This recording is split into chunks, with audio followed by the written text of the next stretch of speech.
Hello, welcome to Adobe Live. Thank you so much for joining us today. If we haven't met yet, I am Jordan Danae Ellis. I'm a community manager for Adobe Express, and I am back with Andy Lambert. Hi, Andy. How are you? Very well, thanks, Jordan. How are you? Good, good, good. Good stuff. We are back talking about everything new that has happened in the in the world of social media in the month of November. We do this at the end of every month. So if you want to know like what happened in October, September, August, any month this year, you can go back to our old videos on the Adobe Express YouTube channel. And you can also subscribe so that you get these videos at the end of every month so that you can keep up with what's happening, because as you and I know, it's a full-time job to keep up with what has happened in the world of social media. Yep. So Andy's doing all the research for all of us and dropping all of this knowledge in just an hour. So thank you, Andy, for doing all this for us. And I guess we should introduce ourselves too. You go Let's first. do that. I am Jordan Danae Ellis. I have been a small business owner for the past 12-ish years. So I've done all types of scrappy and like grassroots social media marketing for a bunch of different businesses that I have owned. And now I'm a community manager for Adobe Express. So I also know lots about Adobe Express and the ways that you can use Express for small business owners and brands specifically to like level up your workflow. So that's me. And then Andy is our resident social media expert, as I like to say. Yeah, that title never makes me comfortable because this is the only industry that you can go to bed an expert and wake up a complete novice. I think I've said this before, but it's changing all the time. And it can be a little bit nauseating, but that's what we're here to do, is just kind of like level set and go, here are the things that have changed. You don't need to do them all. Just basically you can choose some things that you might want to do, you might want to implement into 2023, because this is a really good time to kind of reflect, as we've got, as for some reason and somehow we're at the end of 2022, which is crazy. So wild. Yeah, so right. Wild. So we can start to think about some of the things we might build into our strategy into 2023. Background, let's get the boring bit out of the way. A few of you will know this already. So I'm Andy. I was one of the founders of a company called Content Cal, which got bought by Adobe. Given the name, you might, give it away that this is a social media calendar product to allow people to organize, plan, schedule, automatically post out their social media content, which has now become part of Adobe Express, which is super exciting. And there's so much goodness coming to that. We'll touch on it a little bit today. But for today, let's jump straight into the slide deck, actually, because there is a lot to cover in the next 50 or so minutes. And I'm in the chat. So if you have any questions at all for me or Andy, we'll answer as many as we can. And also I forgot to say this, but we're both here and available for you whenever you need us. So if you're not watching this live, I am at Jordan Danae Ellis and Andy is at Andy R. Lambert. So feel free to ping us on, I think, every social platform, because we try to be on all of them to know what's going on. But yeah, if you have questions in the chat, let me know and I'll pass them. Great call out. So if you joined one of these before, then you'll know the format. But if you're first time, there are really three things we cover today: some trends, some data, and then we'll go network by network, talking through some of the features that are new for this month. So feel free to kind of phase out and in for the bits that are really interesting for you. That's all good. And of course, if you need to drop, no worries at all. It's all on demand. You can watch it on the YouTube channel and all that good stuff. So brilliant. And just to call out, so this is the final one of this year, so boo. So we'll be back in January with this particular show. There's obviously lots more Adobe Lives, but with this particular show, we're going to be back in January covering everything in December and January. So lots to cover there. Anyway, without further ado, let's start with a bit of data and let's kick it off in the way that I love, talking about some numbers and some charts and all that kind of stuff. So firstly, we're going to look at some of the popularity around specific regions. We'll look at UK first and look at US, because there's some interesting kind of geographical differences. And the reason I wanted to show this, and this is 16 to 24-year-olds, because typically it's quite an important cohort to look at, because even if you're not necessarily targeting that audience group, it helps paint a picture for where the future growth of social will be. Because typically, if we just want to look at the direction of social, you typically look firstly what's happening amongst the youth in China, goes to the US next, and then ends up going into Europe. We're a little bit slower to adopt things here in Europe, a little bit behind the curve. So So what you'll see here is something quite different, actually, because we're so used to in these talks saying, like, oh, TikTok is winning everything, just forget everything and be on TikTok. But, when you actually start to pick underneath the surface of that, it's not always as black and white as, other media might paint out. Insta still super strong. Like you might have thought from previous reports that Facebook, no one in 16 to 24-year-old has given up on Facebook, but that's just not the case, right? Facebook is still up there and still popular, and Be Real continues to make strides up this chart as well. So Be Real is still here. It might have gone a bit quieter in the media. It's fun. It's really fun. Honestly, my favorite thing about it is that you don't have to plan anything. Like every other platform, I think about a lot because it's very curated. I'm like, all right, well, this is what I look like right now, and that's it. So I kind of like it.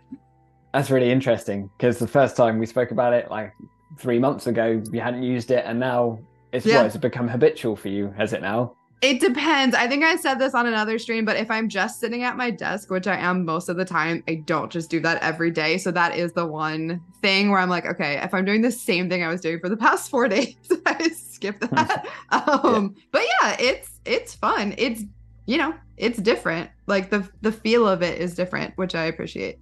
And I think that's a really interesting thing. That's why it's definitely one to watch. And, my advice isn't for every marketer and small business to start going, oh, right, we need to be on Be Real. But it's definitely a new dimension and dynamic for how social media works. So definitely something to consider.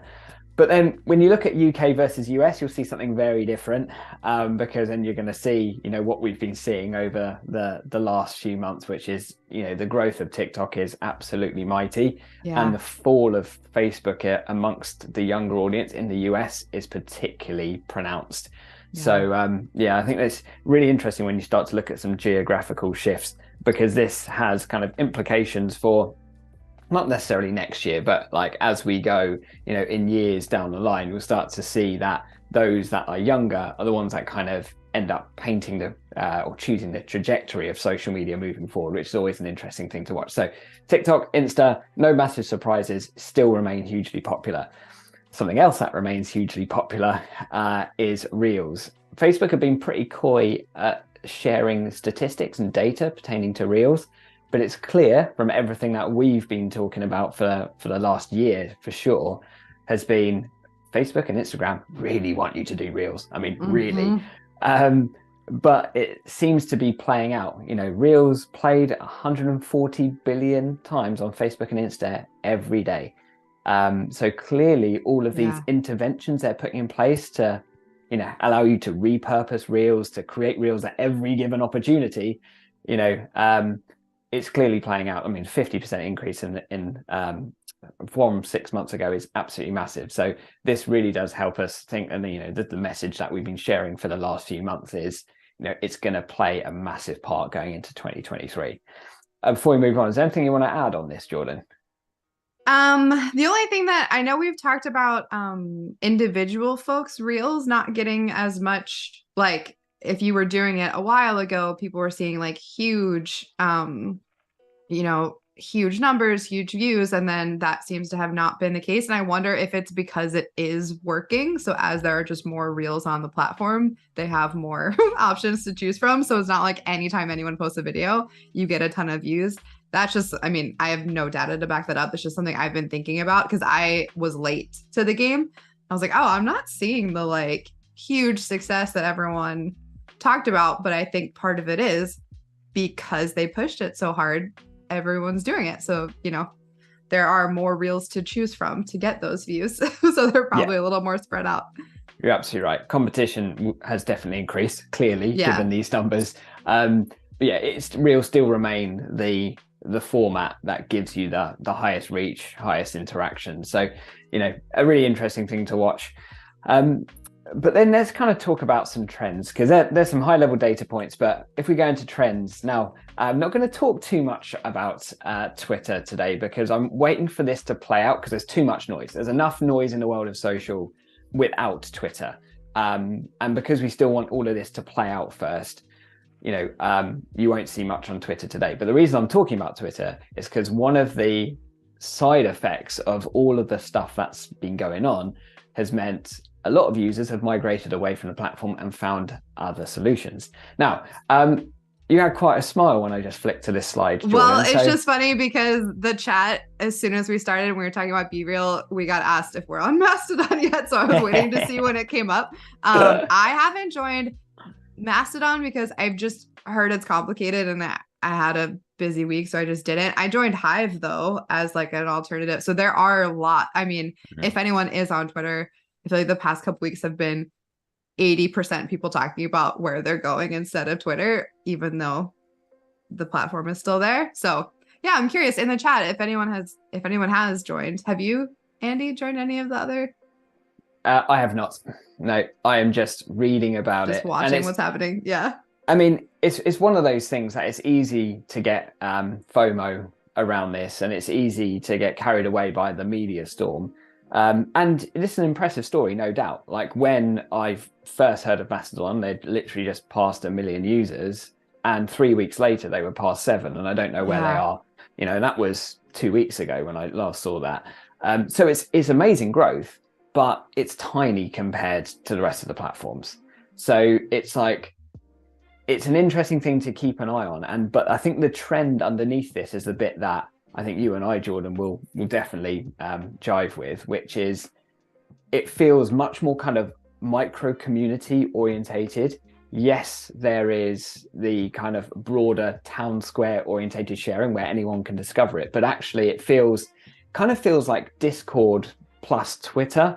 And I really like that. And it's, you know, forgetting some of the complexity, the deliberate complexity of, you know, getting into the product, and it is very different in its nature. But I think the fact is, and we're seeing this trend play out, which is the thing that I'm most interested in. I'm less interested in some of the kind of platforms, but it's kind of the trends they represent, which I think is the really interesting bit.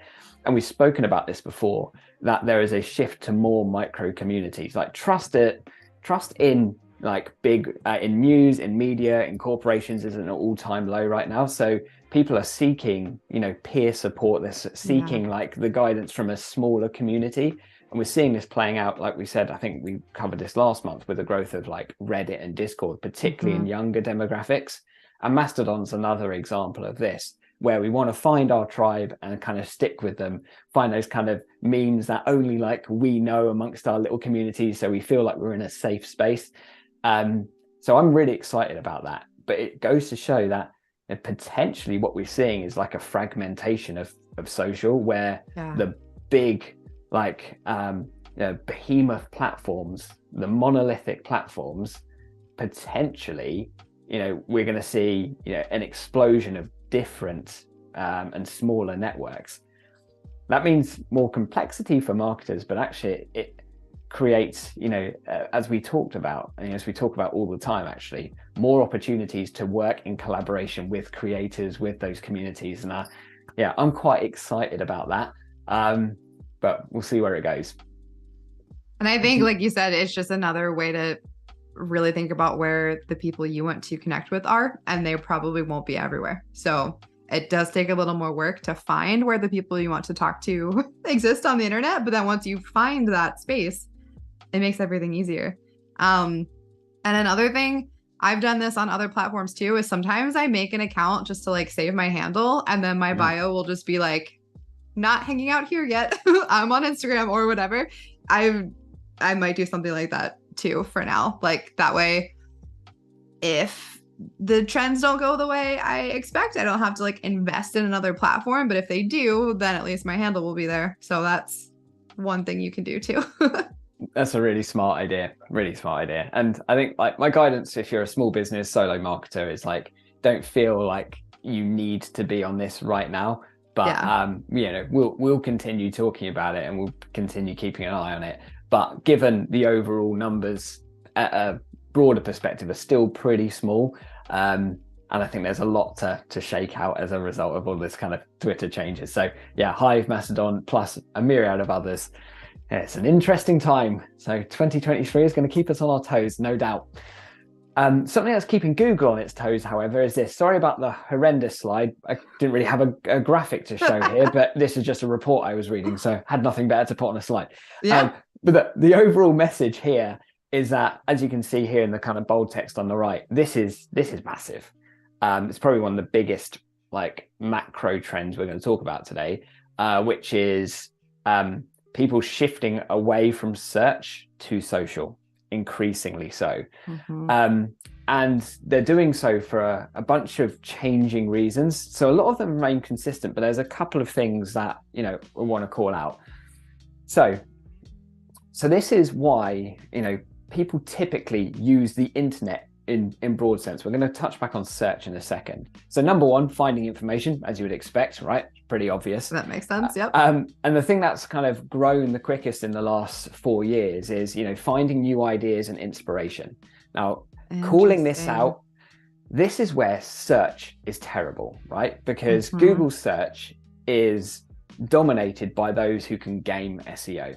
If you know how to play the SEO game well, then you will rank top of search. And we've all been, let's say like you're looking for, you know, an apple pie recipe. You'll find that top of Google, then you'll find if you're looking for something like that, you'll have to scroll 75% of the way down the article, which is all SEO oriented nonsense, to actually find the ingredients and the recipe, the stuff that you actually really want to know.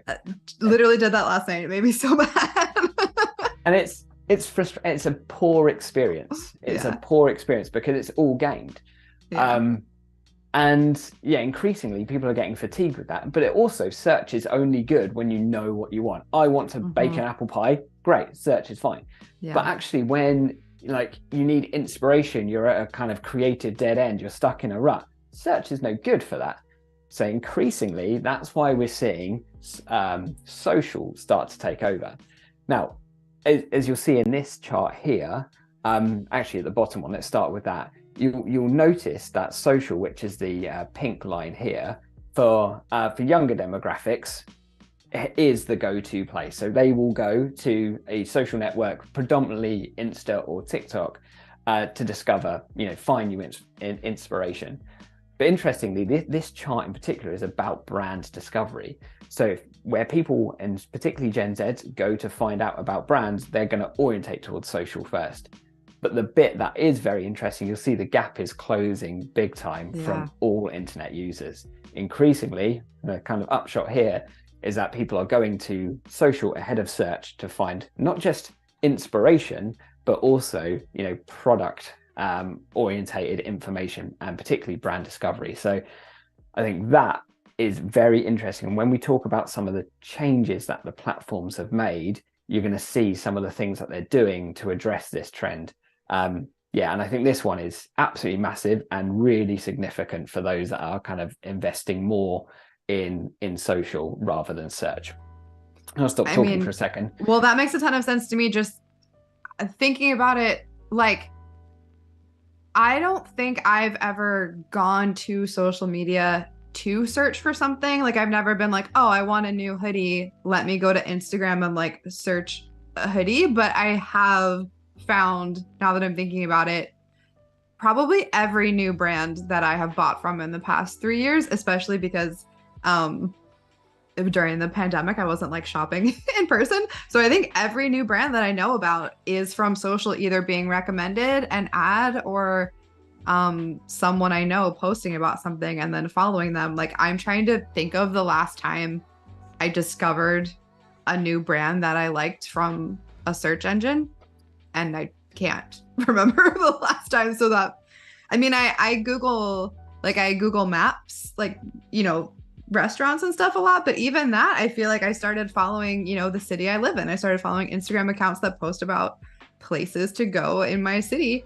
And I think that's probably where I'm going to start, pulling from, which is, I didn't realize that I was doing this until we're talking about it.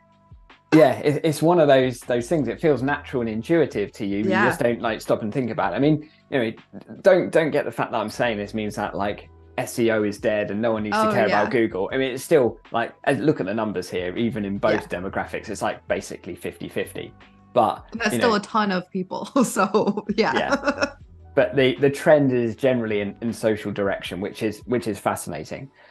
Right, a little quick call out here before we go into network by network feature updates. Do you want to give a quick narrative on the Insiders group if people aren't initiated yet? Yeah, so we have a Facebook group. It's called Adobe Express Insiders, and Andy and I hang out there, a bunch of moderators. I think I saw Maria in the chat.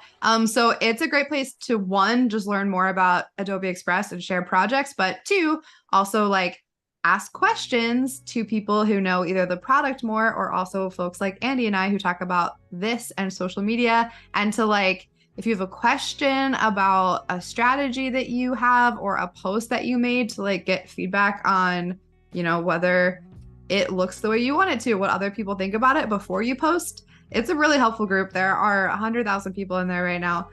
So I highly recommend joining if you want. It's one of my favorite resources for creative folks. And there is a full range of like creative pros and people who have just designed their first project and then join the group and share it. So the range is really wide, but it's really fun. So please join if you want. We would love to hang out with you. Yeah, love it. And another quick call out. So I touched on this earlier about the content scheduler product, which is in Adobe Express. The screenshot kindly donated by you, Jordan, of an example of Jordan's personal calendar, because it's nice to know that the people who build the products and work at the company actually use the products too. Sure do, yeah. And yeah, this is a nice, easy way that you can plan out the content across multiple different channels, organized around themes, and have that automatically posted, so you don't have to spend every day on social channels. Because as you know from all these changes, yeah, it's kind of wild spending all this time on social media. We've all got lives to live. You should have your life too. And actually, the next stream that I'm doing on Adobe Live in 2 Thursdays is about taking a break, like for the holidays or for your own mental health or for whatever reason. And a huge part of that is pre-scheduling things so that you can take a break without disappearing from the internet. So this is a really good time to think about scheduling content ahead of time, because the holidays are soon. And if you want to like turn your brain off a little bit, even if you're still on and replying to comments and being active, just knowing that your posts are already scheduled and going out, for me, is always a huge relief, especially for business owners who have to like ship things right now. So highly recommend checking it out. I think this is the perfect time. And then, yeah, planning for next year. Also, if you're ahead of the game and thinking of 2023, you can, we've demoed this before, but here you can see the like bluey, yeah, these posts are, they're draft posts that are just like the idea of what I want to post. And then you can see, I only did 2 of the 5 days, but you can see where I actually filled in. That's a really nice way to look at your calendar, draft some posts, and like plan out what you want. You can move them around and all kinds of things. So highly recommend using the scheduler as a content calendar too. Awesome. And it's free for everyone to use now. So, and especially with these draft posts, there are some limits on some certain things, but no limits on these draft posts. So you could use it as a planner for free forever, which is just awesome. We never had the ability to do that when we were Content Cal before we were acquired, and now yeah, it's so good. It's so good to be able to give. You can lay out your whole plan, which is great. Indeed. Right. Feature time. So let's spend kind of the next 25 minutes or so. Let's smash through all of these features and updates, and yeah, feel free to tune in, tune out for the networks that really matter to you. Also, feel free to screenshot things. I mean, there is a recap or a replay too on the Adobe Express YouTube channel, but if there's something that you want to remember, I screenshot things a lot while I'm watching to be like, oh yeah, I should try this, and I might forget. Or you can take notes, but that's my trick.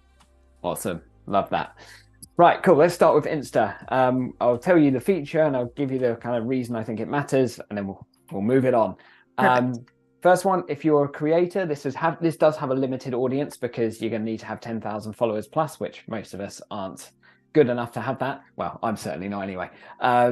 So that's hard. 10K is hard. But like, this is, once again, creator economy type of stuff where you'll see Insta building more functionality to help support creators, give them this dashboard to allow them to drive subscriptions.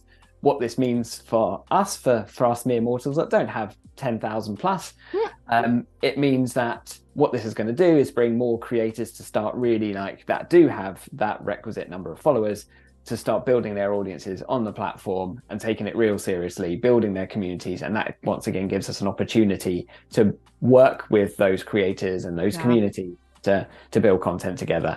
And honestly, that's my kind of I talk about it all the time, but going into like next year, I keep on talking about that. It's my kind of number one thing that we need to be thinking about going into 2023, not just posting on our own channels, thinking about others we can work with. This then kind of builds on the creator economy stuff, those fan subscriptions.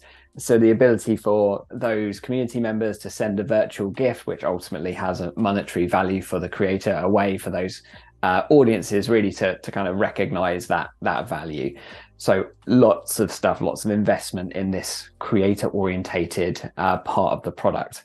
And like I say, just even if it's not relevant to you as an individual, just kind of think about what the kind of bigger impact of this is because when these platforms build tools like this, they attract more creators bring their audiences, and audiences then bring more time on the site, and that brings us more opportunity. This is a really interesting one. I'm super interested in this. Yeah, I don't know what it is, so I just interrupted you as you were about to say it. Sorry. It is all good. And this links into Instagram communities, which is coming. So we're not going to, that was an update I only caught sight of earlier this week. So this chat sticker allows you, or allows users to kind of launch a chat, which is basically kind of like a dedicated group around a certain topic. So let's say, Jordan, let's use you with the business that you run. So let's say you wanted to have a conversation specifically around San Diego Comic-Con, for example, right? Mm-hmm. So this allows you to have a kind of a dedicated chat room around this. So invite people into this chat and have a dedicated conversation around this thing. Basically turns like your Insta into, some kind of like WhatsApp group chat, basically. Cool. Which is kind of interesting. So more community. Does that show up in your, so people kind of opt into it? Is that what that is? Like you would post it in a story, and then if people want to join, they can choose to join? Yeah. So you would, cool. You would name this. It's a public chat. So people that, if you're putting a sticker in there, you're basically saying anyone can come in, but you'd post a story saying, hey, who's here at like San Diego Comic-Con? That's really cool. And then that's also not spammy, because then the people who want to join, and it's not like you pick 200 people to be in a group chat, because that would make me crazy. So this is good. Okay, good, cool. Music is coming to static post too. I saw this, yeah. Which is, I find fascinating. I don't really understand where the kind of use case is. I guess more people are listening to social with the sound on, which is a big change from a while ago, right? Because we're all optimizing for sound off, but increasingly sound is on. And then this does, for anyone that's in the music industry, this is obviously absolutely massive. But use cases outside of that, I still can't quite figure this one out. I don't know if you've got any take on this one as to where the use for this will be. The times I've seen it work well is like just kind of further setting the mood of a photo, I guess. So like, if you're posting like a sunset picture, and then you have, some sort of like romantic song, it's very different than if you have like, if you're posting something really hype, I guess. I'm not really sure. I've seen the times I've seen it that stood out was when it was basically like further evoking a feeling with it, but I'm not sure other than that. If it's really, One to think about some more, I think. Yeah. Right. Promotion of Reels. Back to that. 140 billion views a day that it's garnering. This will help. So we can now pin it to our grid as well. So if there's some reels that we were really proud of, if you're particularly precious about your Insta grid, I'm not in general, but some people really are, this probably won't suit you. But if you really want to just highlight some of those reels that represent you in the best way, your most engaging ones, etc. I've always loved like pinning features, because it allows us to spotlight the content that means something. Related reels, if we swipe left on our reels feed now, so this should be available to everyone, and it just gets, what is shown here is a load of related reels that is related to what you were just watching. And And why this matters is that increasingly what we're seeing is that Reels discovery is not just about, well, it's not just around our social graph, as it's called, not just our followers. So this is really interesting because it means that your Reels are going to get discovered by new audiences. And this is why Reels does have an opportunity to reach more people than your feed post, because it's not restricted by those that follow you. So related Reels just allows your content to be discovered by people who are consuming content similar. This means that, you know, using hashtags correctly, not just chucking in like trending ones, using ones that truly represent what you're talking about, super important. We're going to touch on hashtags later on, but also increasingly, and we've spoken about this before, using keywords in your content, using actual words to describe what it is that you're talking about. You know, because what we're seeing here is more kind of like social media SEO type of stuff, right? So use the caption wisely to make sure, you know, you're representing what's in that video. I am honestly really excited about this because I hide the like count on all my photos. I was like, man, I wish I could do this on my Reels too, so I'm happy. So there you go. Simple, don't really need to explain that one. So actually, why do you hide your likes, Jordan? So I do it because it makes me like social media more. Like I think I am thankful that I joined kind of old enough that I never needed social media as like a instant gratification, like me learning that people really like me from the like count. But I did notice that certain posts like wouldn't do as well. Even if I thought they were important, they wouldn't get as many likes. And then I would be less inclined to do more posts like that. And then I was like, well, that's really silly. Like, if I want to post something that's important to me, but it doesn't like algorithmically do as well, that should still be okay. So I just turn off all my likes. There's no pressure. If I make a post that I like that bombs, I don't feel bad or care. I love that. And no one else knows either. So it takes a lot of pressure off. It just makes me like social media more because it isn't like there's no, even if it's just personal competition, like it just turns it off in my brain. Yeah. So I like that. Yeah, that's really good. Really nice thinking, actually. Right. Reels achievements. Once again, pushing Reels, gamifying Reels for those creators, being like, hey, you did your first Reel. Congrats. Like, keep on going. Create a streak, that kind of thing. We see this in other applications. It works. Once again, it works on me. So yeah, this will have a net result in increasing more Reels on the platform. Once again, the message here is that, you know, Insta continue to push Reels. 2 quick questions before we move on. Yeah. So Cody was asking, for people who do have over 10K, do you have any ideas of like what types of content you would make for subscriptions or for gifts that we're talking about at the beginning? Like, what are people doing with that? Yeah, so for the gifts, I probably can't speak to the gifts as much really, because the gifts are about, you know, your audience giving those to you on the basis of, you know, being happy, being like grateful, tip, kind of, right? It's a tip. Whereas like the type of content is more kind of exclusive content. It could be behind the scenes, so showing you how you made it. It could be, you know, giving away some of your, you know, secret recipes or whatever that you wouldn't give away publicly. It maybe, if you're a B2B type of stuff, it could be some extra business consultancy. It could be like content that was more one-on-one, for example. You know, if we're taking our scenario, I mean, we give this away for free, but like, if someone came to us saying, oh, I'm struggling to grow on Twitter, what are my options? You know, it'd be like, okay, cool. Well, I will do this in kind of subscriber only, ask me anything type of stuff. So loads of options around it. And then, sorry, one last question for the group chat on Instagram. Do you know, is that connected through Facebook Messenger? Like, do you have to have that? Because I guess that doesn't work in Europe and the UK. Oliver's asking.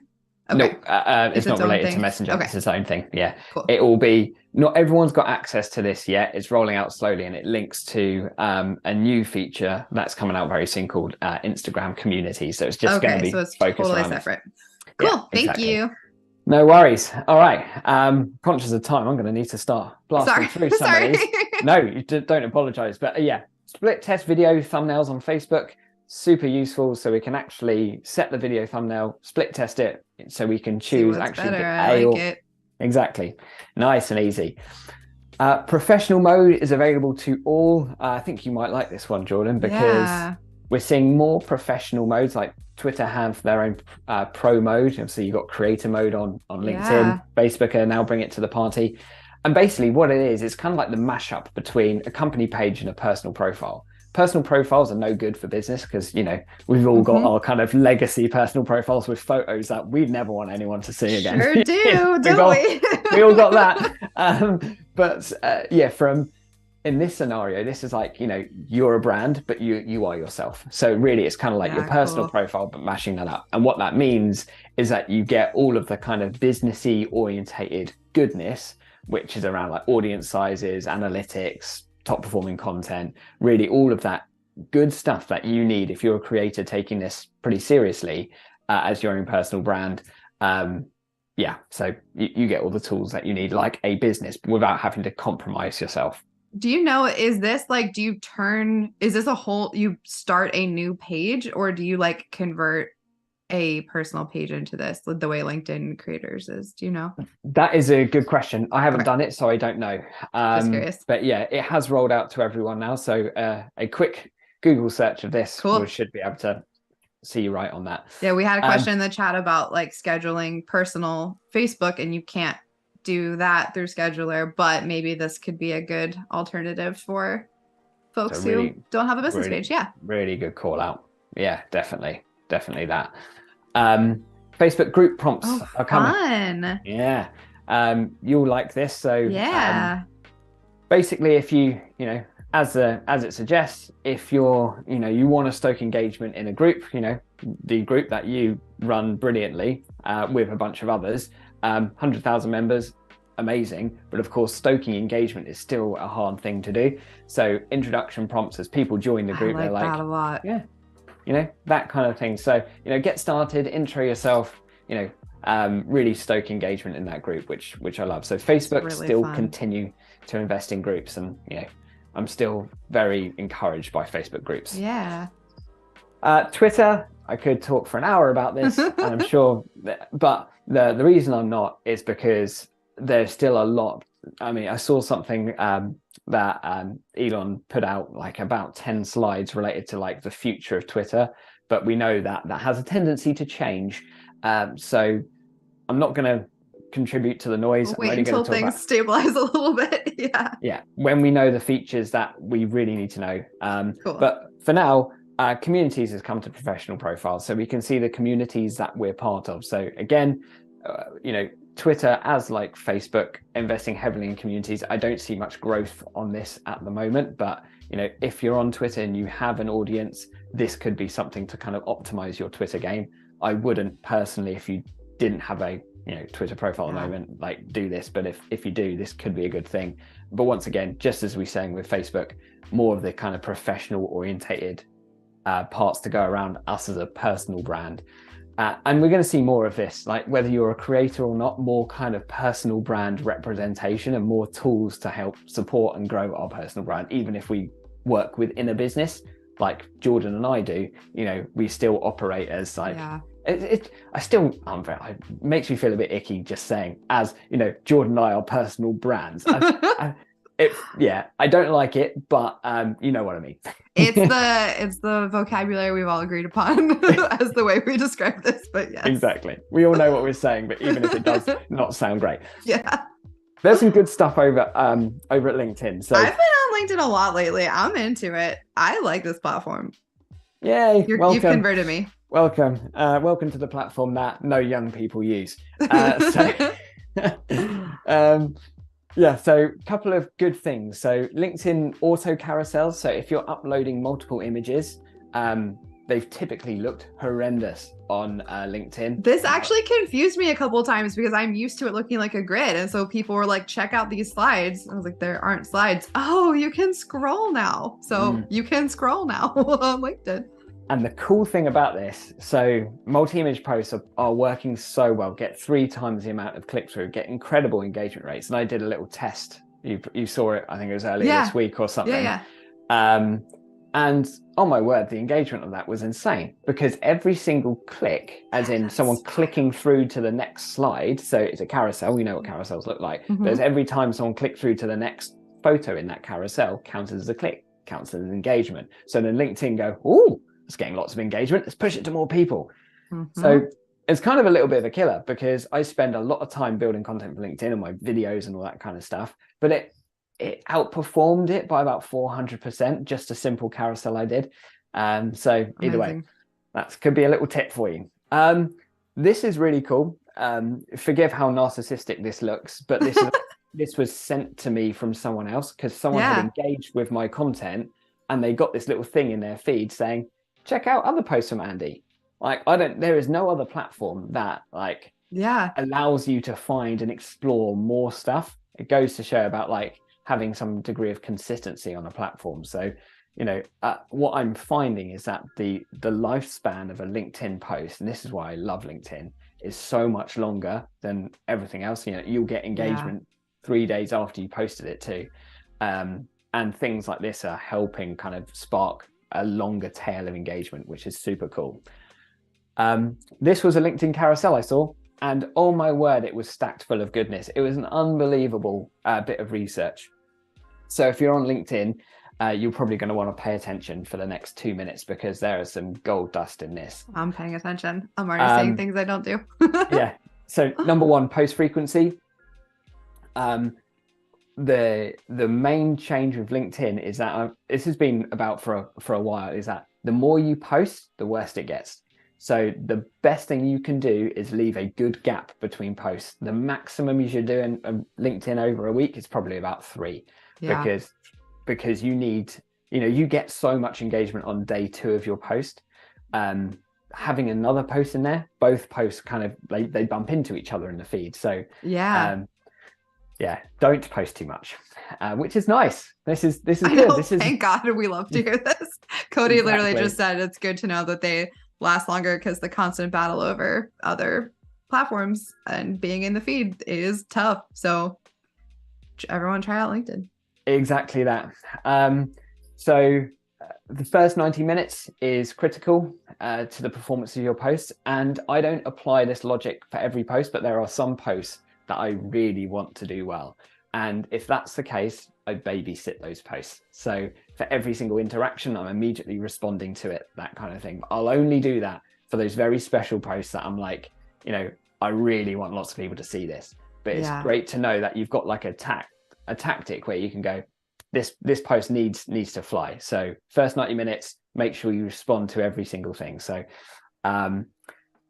selfies. I like seeing this. I've never posted a selfie on LinkedIn, I don't think. So you'll see this more and more. And this is the beautiful thing of LinkedIn, is that you will stand out a mile by putting your face in front of the camera, whether it's on a video or whether it's on just a photo, because the vast majority, forget what the number is, but it's easily over 95%, do not post on LinkedIn. They just view. And most of the content you see in that is still boring business nonsense. So here you have an opportunity to differentiate. So personal brand stuff, getting your face in front of the camera, will work. Engage with others. And this is quite cool. And I tried this out like more tactically, because I love seeing like the numbers associated to it. Before I did a post earlier this week, just responded to 3 people in the feed, just put a decent comment on their content. And when I posted the next day, I saw that posted well. So I'm like, that's great. It works. You get rewarded for contributing to the platform. This should be the way it works, Yes. So here we go. Here are the best post types. We've already spoken about it. Document posts and carousel posts are slightly different. Basically, document posts, and here's a bit of a call out actually. If you go to find me on LinkedIn, you'll see that I put a bit of a how-to on how to create a document post and use Adobe Express. Oh, cool. Yeah. I saw that. I saw that. It's great. I forgot. I called it a carousel, but ultimately you upload it as a PDF. I won't go into the detail right now, but it's very clear that that post works really well, as does like normal carousels, just uploading multiple images. Worst posts, interestingly, video posts don't do as well, which is very rare. Mm-hmm. But it still won't stop me from doing them because these are the things that I do. So yeah. I mean, that's what we say about everything. Like there are preferred, versions of content for platforms, but do what you want to do. Like it's fine. LinkedIn's not mad at you for posting videos. It's just not the best post. Exactly. But it's fine. That. It's totally fine. And LinkedIn hate links, but there's a good way of putting links. Share the link 1 hour after posting as a comment, or edit your link, edit your post an hour after. And there you go. Caption videos work well, unsurprisingly, because LinkedIn is going to be, it's mostly watched with the sound off. So, and plus it's not just about reach, it's about accessibility as well. And consistency, whether it's one post a week, whatever, consistency is king, queen, whomever, whatever, across social. So whether you can do 3 posts a week, whether you do 1, doesn't matter. Just keep it regular. And to call out scheduler again, like this is a great use for a content scheduler, because then you can plan your posts for the week or the month and make sure they go out. Like it is key for being consistent. Yeah, agreed. Absolutely agreed. So, and the hashtag guidance is super useful. I've never seen LinkedIn hashtag guidance. And to be fair, I stood corrected here because my narrative always been, don't bother with hashtags, waste of time, yada, yada. But actually, seemingly there is improved reach by including 3 hashtags, which actually mirrors, and I started testing this out subsequent to seeing this, and I can kind of confirm this is true. It is exactly the same as the guidance that we shared before for Instagram as well. So like 3 to 4 hashtags is kind of optimum. Final thing on LinkedIn, there's a bunch of new ad formats, which I won't go into all of them now, but the one at the bottom, I absolutely adore, because this is about businesses finally being able to promote employees' posts. So if you work in a business and you have employees posting on LinkedIn, you now have the ability to put money behind those and really champion the voices in your business, because we know the personal profile orientated stuff gets the most engagement. So now businesses can go, right, we've got a bunch of ambassadors talking about us. And this works really well if you have any form of ambassador program, which Adobe does. If you have anyone talking about your business, this can be an amazing way to champion those voices and promote someone else. Absolutely adore that. And search updates. So increasingly people are going to the search field on LinkedIn to find the things that they want. So once again, that social and SEO type of thing. So once again, using the right keywords so you can be easily discovered is absolutely essential here. Do a quick time check. Just going to fly through TikTok and WhatsApp as well, which is a very interesting one. So I'm going to go just really quickly. LinkedIn, a few folks in the chat were saying that probably that's why their posts don't do well, that LinkedIn hates links. So consider one of the other things that Andy posted as a tip to post it later or in the comments. See if that works. Let us know if it works. Absolutely right. Yeah, all of my links go in the comments. And because now we can pin comments on LinkedIn, Perfect. I would post in the comments and then you can pin it, so it's nice and easy to find. Anyone wanting to get started with TikTok, they've now launched their academy, this small business course. You would have this done in 2 hours, probably an hour and a half actually. This will give you everything you need to know to get to grips with TikTok. Absolutely adore this. So if you're a small business, you're curious about how TikTok can work for you, love this resource. More and more ad budget is going to TikTok as well. So if you're a bit more kind of serious and you're trying to like drive, sales through ads, TikTok's new audience insights will give you some really good sneak peeks into type of audience and targeting. So that's really improved. But even if you're not putting any money into TikTok, this is great just to see, what does the audience on TikTok look like? So you can start to figure out, if this is a good place for your business. Spoiler alert, it probably is. Yeah, probably it is. They're pushing in-app shopping. This is just rolled out in the US. So that's fun. no surprise here really, because we're seeing all of the social apps do this. Just as we said, more product discovery is happening on TikTok. So it's just a natural step of that. People finding inspiration and going, oh, that's a cool hoodie, and buying it directly on TikTok. So if you're an e-com business, this is definitely something to get on. And once again, search related stuff, we're seeing this is starting to roll out now. So TikTok is it's smart enough to figure out what you're talking about and share and show related content related to that thing that you're talking about. But once again, because TikTok have increased their caption capability from 130 characters to 2,200, you've got a lot more space to make sure you're putting like a detailed description of what you're talking about, because you'll be picked up and discovered increasingly through search, whether it's through like the search bar at the top or these kind of little search tools here. And I think we've got an amazing way of like helping our content be found through more kind of search orientated stuff. TikTok photo mode is now available to all. I said this is coming soon, but now we can start wrapping some music around, some carousels, and actually, you know, this is starting to pick up. And we're seeing a lot more people kind of use collaging as a bit of a trend around collaging at the moment. So funny.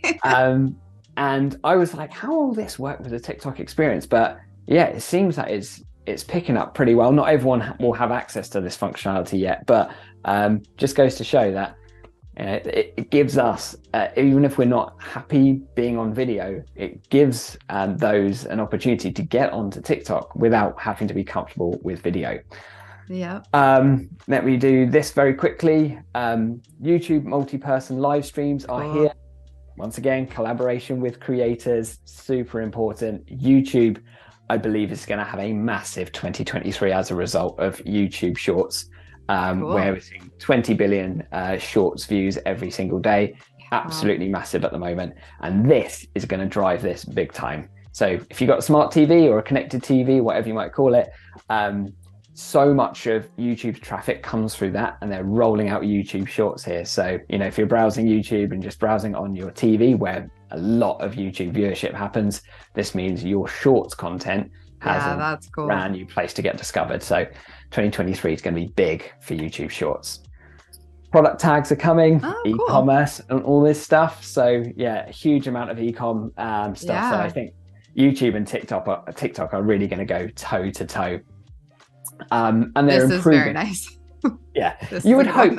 I mean, you can do 60-second videos, and you would hope that you could do the sounds. This has been making me crazy. So good. It would, yeah. So they're a bit behind TikTok in terms of editing functionality, but this will definitely help. I'm just going to gloss over Pinterest really quickly to cover one last thing, given time. WhatsApp communities are here, and I think this is really, really interesting because we all got a load of WhatsApp groups. Yeah. We know what WhatsApp groups are all about, but communities now allows us to put a huge amount of structure around it. The idea and how this is different to Facebook groups is like Facebook groups are for those that you probably don't know, but the WhatsApp communities are for much closer knit communities. So I think this could be really, really interesting for some businesses, particularly like charitable organizations could benefit really well from something like this. And with that, I'm gonna kind of stop there because I'm conscious of you know time. We can go through so much, but I just want to finish on those kind of 5 core trends before we wrap up. YouTube, TikTok's going to be a massive 2023. So yeah, I'm particularly bullish about YouTube's growth, especially Shorts into 2023. Social commerce, we're pretty much across all of the different networks now. So wherever you are, whatever platform is right for you. But if you're in e-commerce, you've got a huge opportunity. We didn't touch on it too much, but like WhatsApp continues to focus more on businesses. So from that screenshot I just glossed over, we can find businesses more through WhatsApp, and we can start to search businesses that we're looking for in WhatsApp. So if you are particularly e-commerce, this works the best for, and certainly physical locations, you can now be discovered and people can purchase products directly from you directly in WhatsApp. So WhatsApp is really pushing on business. yeah, Reels and a focus on creators and including like Facebook groups continues to be a really strong place and surface to grow communities. And of course, social versus search. They are your 5 kind of core takeaways. This is amazing. Thank you so much for putting all this together for us and explaining all of that. It is a lot, but we did it. And I think we got to all the questions. So thank you all so much for joining in the chat and watching our video and joining us. If you have more questions, if you're not watching this live or you think of something later, I am at Jordan Danae Ellis. Andy is at Andy R. Lambert, and we are here for you whenever you need us. So feel free to ping us anytime, I think on basically any platform. And we're happy to help. Or even if you have like just want help brainstorming how to do things for your particular business or like what types of posts, Andy and I think about this all the time and we are here for you. So please feel free to ask us questions. Use us however you would like, and you can find our other videos on the Adobe Express YouTube channel too. But yeah, this is our last social media recap for the year. So thank you so much, Andy, for this, and we'll be back in January to talk about December's updates. And like I said, I'll be on Adobe Live in a couple weeks in the holiday week. But yeah, if you have any questions in the meantime, feel free to join the Facebook group or at either of us. And I think that's it. Thanks so much for putting all this together. Again, you do so much research. I appreciate it so much. And the chat is very grateful. Also, lots of thanks in the comments. So happy to help. Thank you very much, Andy. Absolute pleasure. Awesome. See you soon. Yeah. Have a great day, everyone. And we'll see you on the next video. Bye. See you later. Bye-bye. Bye.